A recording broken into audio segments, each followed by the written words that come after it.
uma das críticas que se faz ao governo brasileiro, ao Lula, é o lance dele ter falado que faria transações sem usar o dólar, né? Sim. E a galera falando, porra, tá vendo? É por isso que o Trump tá apertando o crânio, por isso que ele tá. Essa é uma das razões, na verdade, né? Inclusive, ele também já falou isso, que o Trump pegou a gente pra bater em nós loucamente. Então ele já falou do Pix, Sim, já brigou com a 25 de março, briga com uma porrada de claro, coisa que acontece claro. aqui, né? É. Eu, é, eu acho que o tema do dólar é um grande exemplo de como uma política agressiva pode ter o efeito contrário daquilo que você deseja. Por quê? O Lula fala que quer acabar com o dólar, ou seja, quer usar menos dólar, Uhum. etc., que é um tema caro a parte de sua base. Então, quando ele vai lá no banco do BRICS, ele diz: quando eu acordo de manhã, eu penso sobre por que a gente está usando o dólar. Mas na prática, o Brasil não está fazendo o esforço concreto de reduzir a relevância do dólar, em parte porque a elite econômica brasileira não quer uma outra moeda. Se você pergunta o agro brasileiro, dizer, você quer ser pago em, sei lá, outra coisa? Não, o dólar é relevante por um motivo também. Ele dá segurança, previsibilidade às pessoas que utilizam o Sim. dólar. Isso pode mudar lá na frente se a dívida americana se torne insustentável em algum momento no futuro. Mas, por enquanto, o dólar é aceito pelas elites econômicas no Brasil e não há vontade nenhuma de querer deixar de usar o dólar. E eu, por exemplo, se você me pergunta assim, antes do Trump se eleger, faz sentido o Brasil investir pesadamente numa moeda BRICS? De jeito nenhum. Acho que não vai funcionar, em parte porque a Índia e a China jamais vão aceitar uma moeda que, de alguma forma, esteja limitando sua própria autonomia monetária, por exemplo. Não vão querer isso. Então, não existe isso. Agora, Tu diria que o euro foi um erro? não, no caso do euro, eu não acho que foi um erro, porque o, o, a união monetária me parece fundamental para que os países pensassem de forma conjunta e começassem a agir como um bloco, já que no mundo de grandes potências, nenhum país europeu possui o peso suficiente para ser um player relevante. Entendi. Então, você ter uma união monetária é algo positivo e é algo que eu acho que reduz o risco de conflito entre países europeus que participam desse arranjo. Então, O que nesse é caso, completamente diferente do BRICS. sim. A Índia será uma grande potência do século XXI e não precisa compartilhar uma moeda com a China. Então, aquilo não é real, me parece. Agora, você tem algumas iniciativas de usar moedas locais em transações entre países BRICS, tudo bem. Agora, o Trump atacando o BRICS, dizendo, né, eu vou sancionar vocês, etc., acaba fortalecendo justamente aqueles que realmente querem avançar e adotar medidas mais concretas para deixar de usar o dólar. Então, quando o Trump... nenhum presidente antes atacou o BRICS. E, ao meu ver, do ponto de vista americano, não faz sentido você atacar esses países, porque ao atacar esse grupo, você cria um elemento adicional de união, de coesão, porque de repente nós temos algo em comum. Todos nós estamos sendo atacados pelo Trump.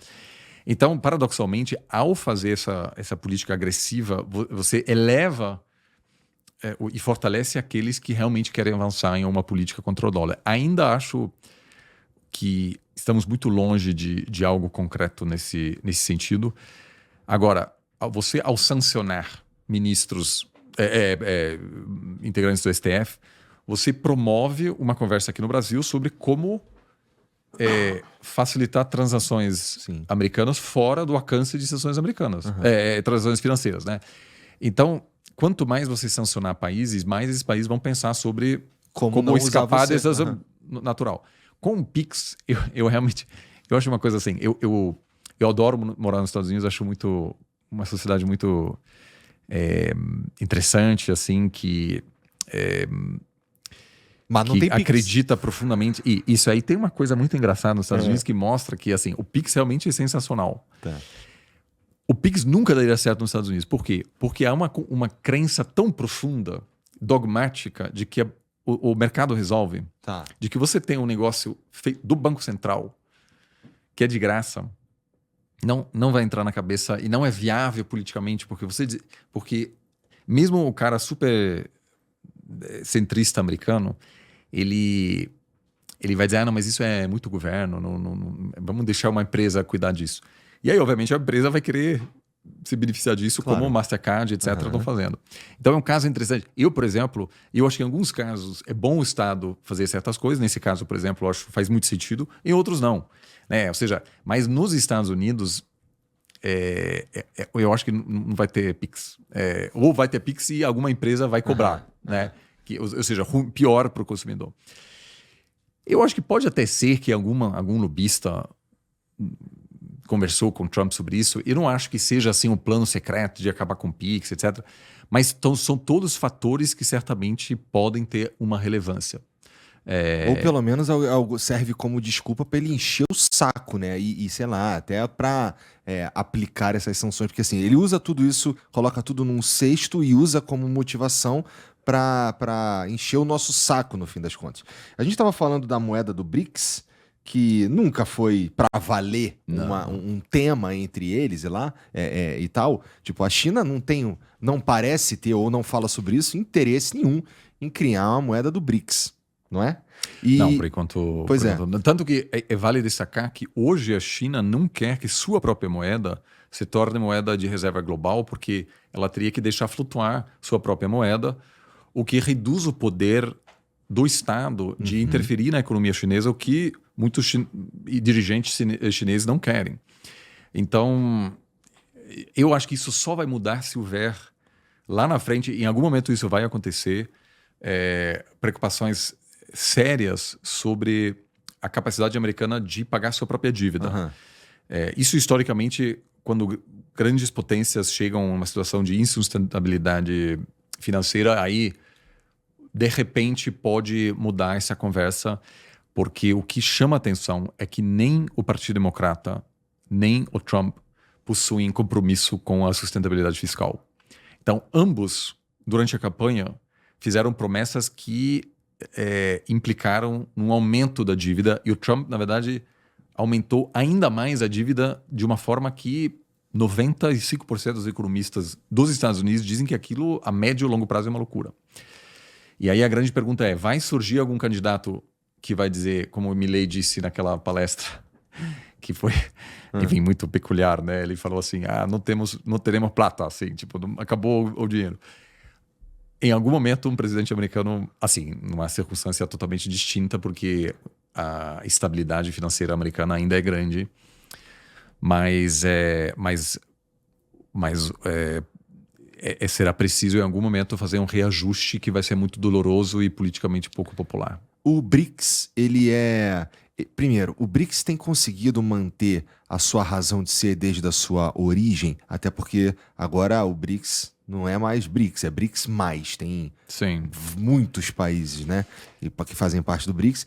E ele, na tua opinião, ele é de fato um bloco, se é que pode ser chamado assim, de verdadeira relevância, no sentido de ele realmente precisava existir? Porque já ouvi de uma galera falando, o BRICS não tem um propósito tão claro ou tão forte quanto, por exemplo, a União Europeia. O BRICS ele poderia não existir. Eu acho que a verdade dá no meu termo, ou seja, o BRICS é relevante, eu sempre fui defensor disso, porque o Brasil precisa se adaptar ao mundo muito menos centrado nos Estados Unidos. E esse mundo já se tornou realidade. Né? Isso não é uma manifestação pró-americana ou contra-americana, é simplesmente fato de que hoje há um deslocamento de poder para a Ásia, o Brasil não sabe o suficiente sobre a Ásia, e reuniões regulares entre presidentes e ministros com esses países, empresários e universidades com esses países são importantes para que a gente possa pensar sobre como se relacionar com esses países. Né?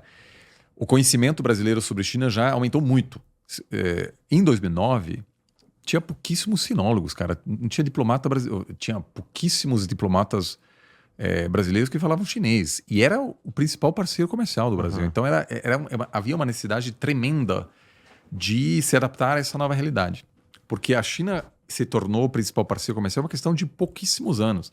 Então não havia curso em sinologia nas faculdades brasileiras, você não tinha assessor de CEOs de empresas brasileiras para entender o mercado chinês. Isso agora mudou. O BRICS ajudou nesse processo. Isso não quer dizer que o Brasil deve estar alinhado com o país do BRICS. Sempre, em tudo. Eu, por exemplo, eu critiquei muito já, e continuo sendo extremamente crítico em relação à invasão russa à Ucrânia. Aham. Mas eu acho que temos que aprender mais sobre a Rússia. Porque o agro compra fertilizante russo. Ou seja, não é um argumento ideológico, é simplesmente ser pragmático. Na geopolítica é acima de tudo isso. Então, se encontrar regularmente com políticos russos, chineses e agora indianos, que a Índia será lá na frente um baita parceiro do Brasil, e já faz sentido. Não A tem principal atividade econômica lá na Índia é o quê? É tecnologia? Tem muita tecnologia, ainda é um país agrícola também, ou seja, tem uma agricultura ainda pouquíssimo eficiente, mas pode se tornar, por exemplo, um cliente de tecnologia agrícola brasileira. Tá. Mas sim, no âmbito tecnológico, um país que avançou muito mais do que o Brasil. Bom, posaram coisa na Lua, né, cara? Sim, é um país, mas que ainda, diferentemente do Brasil, por exemplo, é majoritariamente rural ainda, né? Ou seja, vai passar por um processo de urbanização com muita demanda de commodities que o Brasil, inclusive, pode oferecer. Ou seja, um parceiro importante. A gente sabe muito pouco sobre a Índia. Então, ter uma reunião regular com o governo indiano, receber mais delegações empresariais indianas, mandar mais estudantes brasileiros para a Índia, é fundamental. Né? Então, assim, nesse quesito o BRICS é importante. Entendi. Agora, o BRICS nunca vai se tornar uma União Europeia, nunca vai se tornar uma OTAN, nunca vai se tornar um bloco comercial. Então, às vezes me incomoda um pouco, porque assim, tem umas pessoas assim, anti-americanas, de esquerda, que dizem o BRICS é o futuro da ordem global. Eu falo, cara, é importante, eu sou a favor, eu escrevi livros sobre o BRICS, dediquei anos da minha vida a escrever o BRICS, mas assim, não é a semente de uma nova ordem global, porque existem diferenças muito grandes e tensões tremendas entre esses caras. E aí tem pessoas de direita mais alinhadas com os Estados Unidos que dizem que o BRICS é um lixo, não vale nada. Também não é verdade. É importante. Mas eu jamais diria que a gente precisa ampliar nossa relação com o BRICS e reduzir nossa relação com os Estados Unidos. Não. É ampliar com todo mundo. Mas o BRICS é sim importante, porque o Brasil, de certa forma, possui muito conhecimento sobre a visão americana, sobre o pensamento europeu, mas realmente possui obstáculos grandes ainda, uma falta de conhecimento sobre alguns dos países que serão importantes do ponto de vista econômico no século XXI. Indonésia acaba de fazer parte do BRICS, um país grande, importante. E assim, cara, encontra... Uma democracia? Não sei. Sim, uma democracia que enfrenta grandes desafios porque os militares continuam a querer se meter no dia a dia da política. Inclusive, acaba de ser revogada uma lei que separava de forma muito explícita os militares do dia a dia da política e obrigava militares na ativa a irem para... a se aposentarem à reserva antes de entrar na política. Entendi. Então, discussões muito parecidas com o que a gente tem aqui no Brasil. Mas um país que está completamente fora do nosso radar.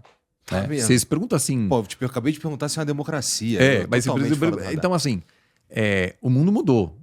O mundo mudou num sentido que o Ocidente, essa fase da liderança econômica do Ocidente que iniciou-se lá no século XVIII, está chegando ao fim. Isso não quer dizer que eu acho ótimo, eu acho terrível. Isso simplesmente é uma constatação da realidade. Se você olha a redistribuição econômica. E eu já falei isso aqui, inclusive, eu às vezes fico preocupado assim, com a forma como os nossos alunos, né, que nasceram, sei lá, em 2005, olham para o mundo, porque eles continuam muito mais próximos, vamos dizer, do pensamento, muito mais, vamos dizer, dispostos, por exemplo, a fazer um intercâmbio na Europa, nos Estados Unidos, do que na Indonésia. Ou da Índia, por exemplo. A gente hoje, em relação à Índia, está no mesmo lugar que a gente estava com a China em 2005. Parceiro comercial super importante, conhecimento muito limitado. E agora estamos negociando de mil formas já mas assim, lidando com muita limitação diante do nosso, da nossa compreensão limitada. Quantos diplomatas brasileiros falam hindi? Provavelmente 5 no máximo.